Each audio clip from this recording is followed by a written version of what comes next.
자, 오늘날 우리는 자유로운 세상을 살고 있습니다. 참 자유로운 것 같아요. 자유가 넘쳐납니다.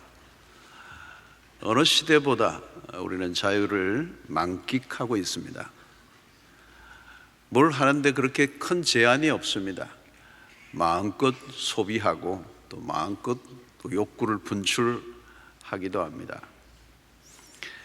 자, 그런데 어느 시대보다 이 자유를 누리지 못하며 살아가고 있습니다. 자유를 빼앗긴 사람들이 참 많습니다. 나는 진정한 자유인인가 하는 질문을 던져볼 필요가 있습니다. 사실은 자유라고 하는 것은 우리의 삶의 가장 기본적인 것이죠. 이 자유를 빼앗기면 노예가 됩니다. 자, 오늘 주님이 자유에 대한 말씀을 하시는데요. 33절에 그들이 대답하되 우리가 아브라함의 자손이라 남의 종이 된 적이 없거늘 어찌하여 우리가 자유롭게 되리라고 하느냐 이렇게 얘기했습니다. 우리가 남의 종이 된 적이 없다, 노예가 된 적이 없다 그랬습니다. 사실 이 말은 틀렸어요. 이스라엘은 역사 속에 노예 생활을 많이 했습니다. 애굽에 종살이를 했고요, 또 바벨론의 포로 생활을 70년 동안 했습니다.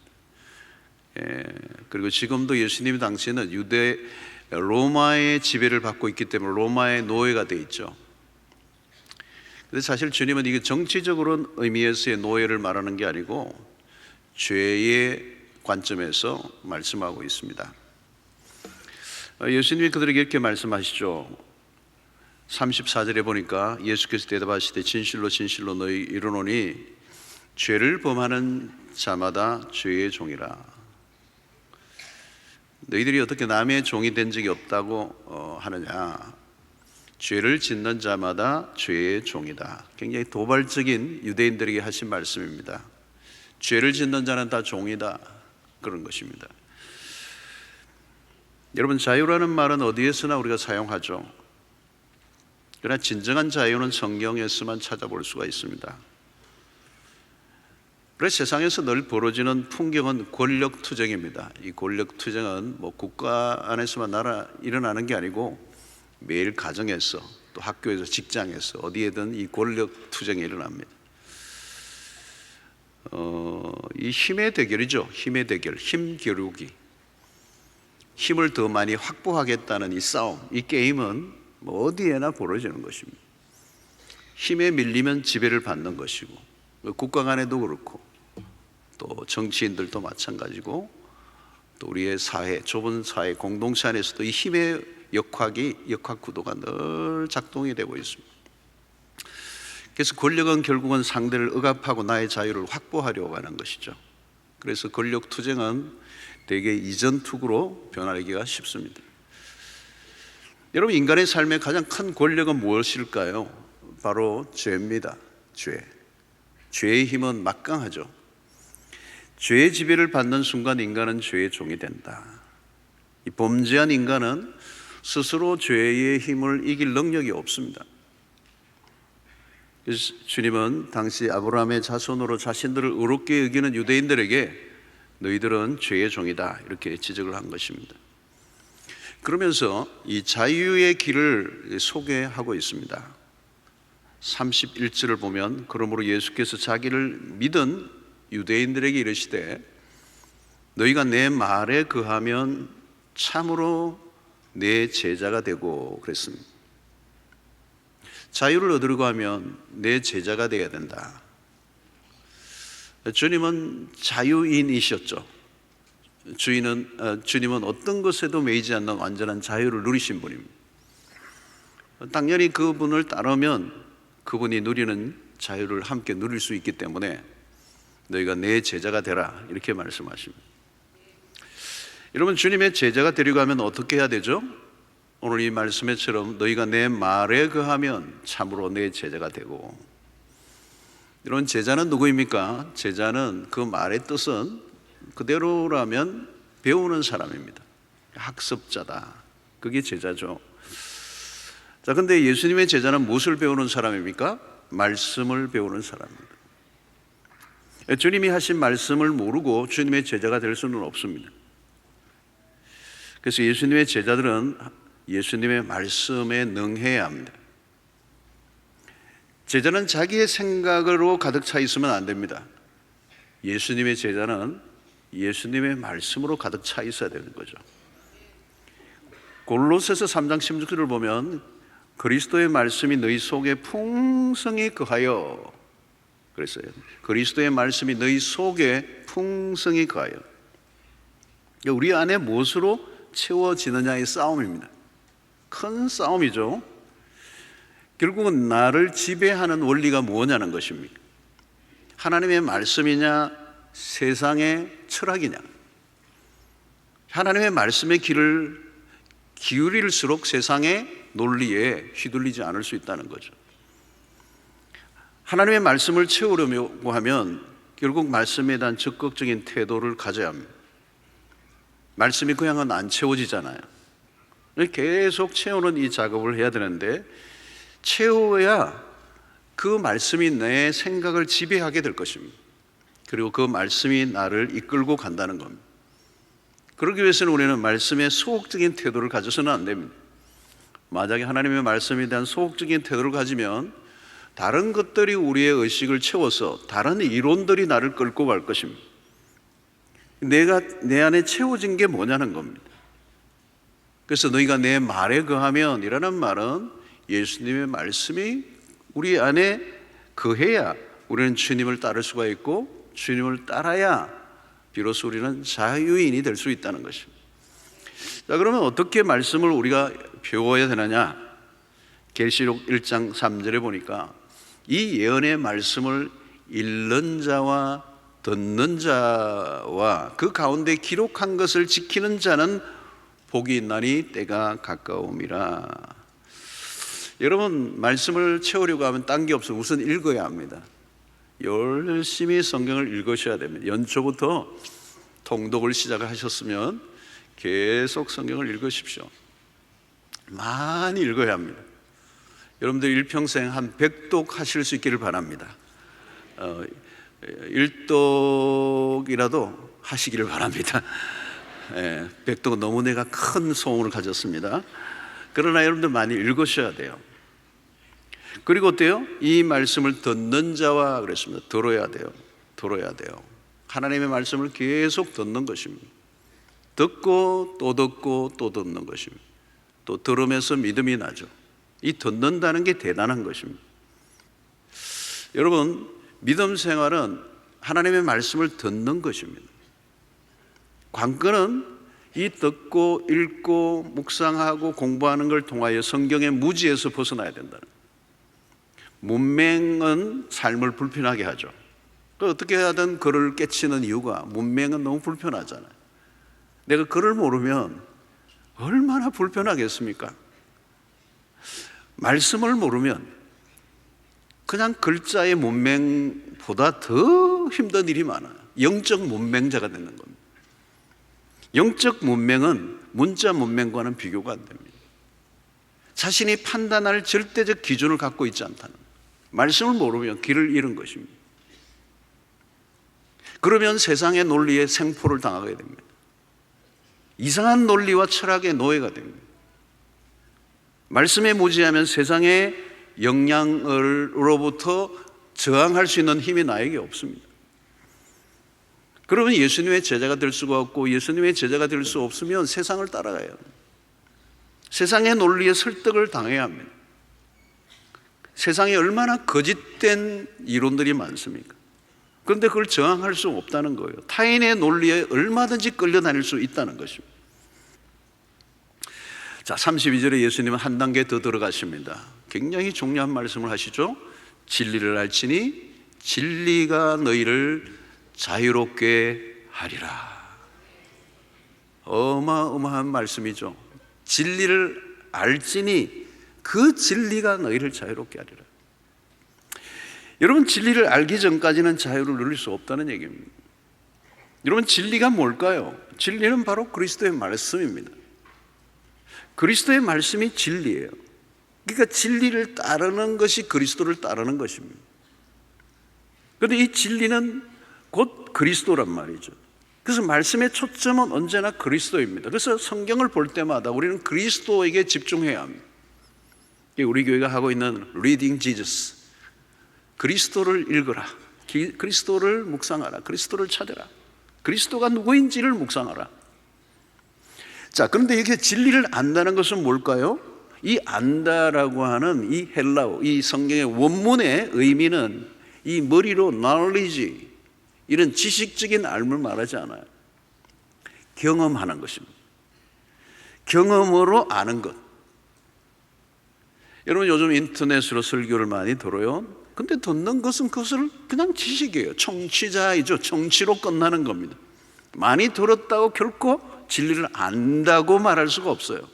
진리를 안다라고 할 때 이 진리를 알지니라고 이 아는 말씀, 진리를 경험하는 것이어야 돼요. 구체적으로 경험을 해봐야 된다는 거예요. 말씀을 읽고 그 말씀을 실제로 적용해 볼 때 그 말씀이 순종한 사람들에게만 보이는 말씀의 비경이 열리는 것이죠. 적용해 보지 않으면 그 말씀은 여기에만 꽉 차 있습니다. 그래서 머리가 점점 커지는 거죠. 머리에만 쌓여 있는 말씀은 여기에서 말하는 진리를 알지니 할 때 그 알지니가 아니에요. 용서하라는 말씀을 실천해 보기 전에는 그 말씀의 의미가 뭔지를 몰라요.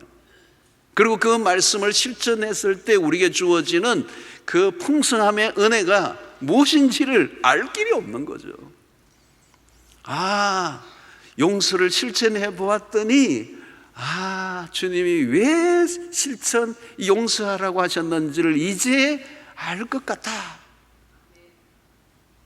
그 용서를 실천했을 때 그 용서의 지평이 열리면서 내가 거기에 땅을 딛기 전에는 보지 못했던 세계가 열리는 거예요. 여러분 원수를 사랑하는 용서하라는 이런 말은 마치 에베레스트의 높은 그런 정상처럼 보여요. 쉬운 일이 아니죠, 여러분. 원수를 사랑하는 거.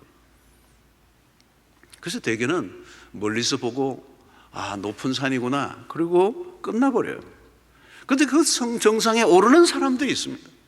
힘들지만 그 길을 가는데 가보니 그 정상에서만 느낄 수 있는, 경험할 수 있는 세계가 있는 거죠. 가보기 전에는 알 수 없어요. 여러분 단순히 말씀을 알고 있다, 이해하고 있다, 깨달았다 정도가 아니고 그 말씀이 구체적으로 우리 삶을 이끌어 나가는 동력이 되어야 된다는 거예요. 여러분 그래서 진리를 알 때 어때요? 진리에 대한 확신이 깊어지는 거예요. 확신이 드니까 어떻게 순종할 수 있는 거예요. 그래서 말씀에 대한 확신이 크면 클수록 순종하기가 쉬워집니다. 갈수록 말씀에 순종하고 싶어지는 이유는 내가 그 진리를 알기 때문이다. 여러분 말씀을 지킬수록 말씀이 나를 사로잡습니다. 나를 사로잡는 말씀이 나를 지켜줍니다. 그때 무엇이 오는 줄 압니까? 자유가 오는 거예요. 진리의 힘이 나를 자유의 삶으로 이끌어 준다는 거죠. 내가 알고 있는 그 진리가 나를 견고하게 해준다는 겁니다. 진리를 알고 그 진리의 확신을 갖고 있는 사람은 주저하지 않는다는 거예요. 그 진리의 힘이 나로 거침없이 행동하게 하고 그 진리를 따라 행할 때 그 진리가 비로소 나를 승리하게 해주는 것입니다. 그래서 시편의 1편의 말씀이 그걸 잘 보여주는 그림이죠. 1편 3절에 보면 그는 시냇가에 심은 나무가 철을 따라 열매를 맺으며 그 잎사귀가 마르지 아니함 같으니 그가 하는 모든 일이 다 형통하리로다. 자, 여기에서 그림은 뭐죠? 시냇가에 심은 나무입니다. 시냇가에 심은 나무는 뿌리를 그 깊은 시냇가의 물에 내리고 있기 때문에 잎사귀가 마르지 않아요. 왜? 팔레스타인의 뜨거운 그 태양이 장렬하면 잎사귀가 다 말라버리는데 그 시냇가에 심은 나무는 푸른 거죠. 포시전, 그냥 푸른 나무예요. 그냥 철을 따라 열매를 맺는 거예요. 왜요? 뿌리를 깊이 내리고 있기 때문에. 여러분 하나님의 말씀을 즐거워하고 그 말씀을 주야로 묵상하는 자의 삶이 바로 그렇다는 거죠. 진리를 아는 사람은 뿌리 깊은 나무 같다는 거예요. 말씀에 의해 움직이지 주변의 상황에 따라 흔들리지 않는다는 거예요. 사랑하는 성도 여러분, 이 한 해 살아갈 때 이 진리를 더 알아가는, 그래서 그 진리 안에서 자유케 되는 은혜가 있게 되기를 축원합니다. 예수님은 진리 안에서 자유로운 삶을 사신 분이에요. 그래서 마태복음 4장 4절에 보니까 예수께서 대답하여 이르시되 기록되었으되 사람이 떡으로만 살 것이 아니요 하나님의 입으로부터 나오는 모든 말씀으로 살 것이라 하였느니라 하시니, 예수님은 마귀의 유혹을 이기셨습니다. 여러분, 이겼다는 이 말은 무엇을 의미합니까? 말씀의 힘이 떡의 힘보다 더 크게 작용했다는 거잖아요. 주님은 마귀가 던지는 말보다 하나님의 말씀에 더 붙들려 있었다는 거예요. 육신의 유혹보다 영의 힘이 강하면 이기는 거예요. 내가 뭐 이기려고 해서 이기는 게 아니고 하나님의 말씀이 나를 사로잡고 있으니까 유혹이 나를 넘어뜨리지 못하는 거예요. 여러분, 유혹이 강해서 죄를 짓는 게 아닙니다. 말씀이 약하면 넘어지게 되어 있습니다. 사랑하는 성도 여러분, 죄는 이런 것입니다. 하나님을 떠나 독립적으로 살아가는 인간, 그때부터 공허한 내면은 무엇인가로 채워야 합니다. 하나님을 떠난 인간은 본질적으로 모두 중독자가 될 수밖에 없습니다. 터진 웅덩이, 그것을 채우려고 하다가 채우지 못하고 노예적 삶을 살게 되는 거죠. 사랑하는 성도 여러분, 오늘 우리가 자유케 되는 길은 내 마음대로 사는 것이 아닙니다. 하나님의 말씀, 그 진리가 우리를 자유케 할 줄로 믿습니다. 36절에 보니까 그러므로 아들이 너희를 자유롭게 하면 너희가 참으로 자유하리라. 아들이 너희를 자유롭게 하면, 여기 아들은 그리스도를 말합니다. 왜 아들이라는 표현을 썼을까요? 아들과 종의 신분의 차이를 설명하려고. 아들은 자유가 있어요. 아들은 하고 싶은 걸 다 합니다. 아들은 집안에서 냉장고 열고 뭐 자기가 라면 끓여 먹고 다 해요, 다 해요. 종은 그런 자유가 없습니다. 아들의 권세는 놀랍습니다. 노예는 권리가 없습니다. 자기 마음대로 할 수 없습니다. 그런데 오늘 이 자유를 누리는 아들 그리스도가 우리에게도 아들이 누리는 동등한 자유를 주시겠다는 약속이에요. 우리도 이 아들의 자유를 누릴 수 있다는 거예요. 계속적으로 아들 예수 그리스도를 따라가면 참된 자유가 그리스도로부터 온다는 거죠. 그래서 그리스도의 종이 되면 모든 것들로부터 자유로워지는 특권을 얻게 된다는 거예요. 이것은 그리스도와 나와의 관계를 설명하는 것입니다. 처음에는 하나님의 말씀을 배우고 그분의 제자가 되는 것. 두 번째는 말씀을 경험하는 것.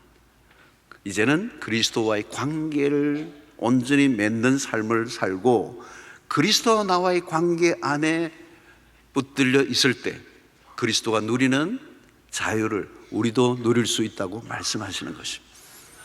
그러므로 우리는 어떻게 해요? 그리스도를 계속 바라봐야 돼요. 우리의 믿음의 모든 초점은 그리스도예요. 여러분, 예수는 종교를 만든 창시자가 아닙니다. 우리는 종교를 믿고 따르는 게 아닙니다. 우리는 예수를 믿고 따릅니다. 예수님은 우리에게 당신의 삶을 보여주시고 어떻게 살아야 하는가 삶의 방식을 다 우리에게 보여주시면서 나를 따르라 그랬어요. 여러분, 신앙생활은 어떻게 보면 심플합니다. 뭐예요? 그리스도만 따라가면 돼요. 왜 삶이 복잡해지고 꼬이고 어렵고 엉키죠? 그리스도를 따라가지 않기 때문에. 주님을 따라가기만 하면 자유가 와요. 여러분, 우리가 주님을 따라간다는 게 쉬운 건 아니에요. 왜냐하면 두려움이 오는 거잖아요. 주님을 따라가고자 하는 신뢰가 생기지 않으면 따라가지 못하죠. 그래서 예수님은 계속 우리에게 너가 붙들고 있는 걸 내려놓으라는 거예요. 자기를 부인하라는 거예요. 그리고 나를 따르라는 거죠. 주님과의 관계가 더 깊어져야 합니다. 주님을 더 사랑하고 진리를 따르는 것이고 수많은 그 진리를 따를 때 속박으로부터 우리가 벗어나는 거예요. 사랑하는 성도 여러분, 우리의 삶이 더 심플해지기 위해서는 우리의 초점을 그리스도와 그리스도의 말씀에 두어야 될 것입니다. 내가 진리 안에 거할 때 가장 안정감을 얻을 수 있어요. 내가 세상에서 실패했기 때문에 불행한 게 아닙니다. 진리 안에서 자유를 누리지 못하기 때문에 불행한 거예요. 여러분, 무엇이 여러분들의 신경을 막 건드립니까? 왜 민감하십니까? 하나님의 말씀이 내 안에 없어서 그렇게 된 것입니다. 여러분들은 무엇의 노예가 되어 있습니까? 무엇이 여러분을 지배하고 있습니까? 오늘 겉으로는 자유가 넘쳐나는 세상에 어느 때보다도 갇힌 자, 포로된 자들이 너무 많아. 어디엔가 속박이 되어 있는 거예요. 돈의 노예가 되어 있는, 돈의 노예가 되어 있어. 돈의 포로가 되어 있어. 돈의 포로가 되어 있어. 내 돈 하니까 돈이.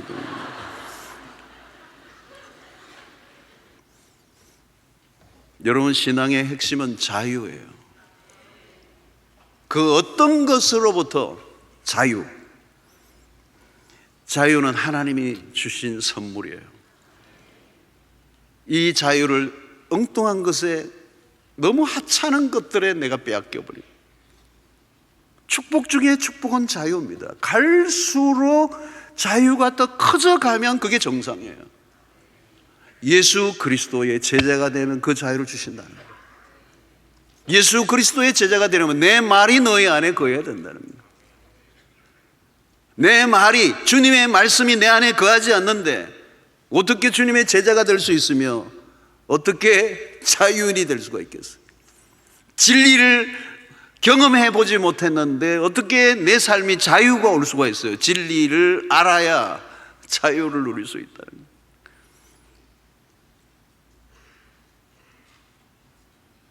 여러분, 오늘 우리는 자유를 박탈당한 포로된 자들이 너무 많아졌어요. 그것이 오늘 우리 시대를 어둡게 하는 것입니다. 겉으로 보면 자유가 철철 흘러 넘치는 것 같은데 들어가 보면 모두가 노예가 되어 있는 삶, 자신의 삶을, 아까운 인생을, 탈취당하는 인생을 사는 사람들이 얼마나 많은지. 이 중독의 영토는 더 넓어져 가고 수많은 사람들은 포로된 자로 살고 있습니다. 사랑하는 성도 여러분, 이제 우리는 종이 아니라 아들이라는 거예요. 그래서 갈라디아서 5장 1절에 그리스도께서 우리를 자유롭게 하려고 자유를 주셨으니 그러므로 굳건하게 서서 다시는 종의 멍에를 매지 마라. 우리는 우리 스스로 자유로울 수가 없습니다. 그리스도께서 우리에게 자유를 주셨습니다. 주님의 말씀을 배우고 알아가는 일에 힘쓰십시오. 그 말씀을 내 안에 채우십시오. 잡다한 것들이 들어있어서 내 삶을 끌고 가는데 그걸 저항하십시오. 진리를 머리로 하는 게 아니라 삶으로 경험해 가시오. 알고 경험한 그 진리가 여러분들의 삶을 자유롭게 할 줄로 믿습니다. 다른 길은 없습니다. 그리고 우리는 그리스도에게 매이면, 그 한 분에게 매이면 다른 것들로부터 자유를 누리게 될 줄로 믿습니다. 그리스도의 종이 되면 되는 것입니다. 그럼 모든 것으로부터, 속박으로부터 풀려나게 되는 것입니다. 하나님에게 중독되면 모든 중독으로부터 자유롭게 될 것입니다. 그분은 우리를 진정한 자유의 길로 인도하시는 분이십니다. 그것이 하나님이 기뻐하시는 삶이에요. 하나님은 우리가 아들 예수 그리스도와 동일한 자유를 누리도록 우리를 부르셨고, 우리를 위하여 십자가에 죽으셨고, 우리의 죄 문제를 해결하셨고, 우리에게 말씀을 주셨습니다. 그리스도를 따르는 그리스도의 종이 되시고 그리스도에게 중독되시고 이 세상으로부터 자유를 누리는 진정한 자유인 되시기를 주의 이름으로 축원합니다.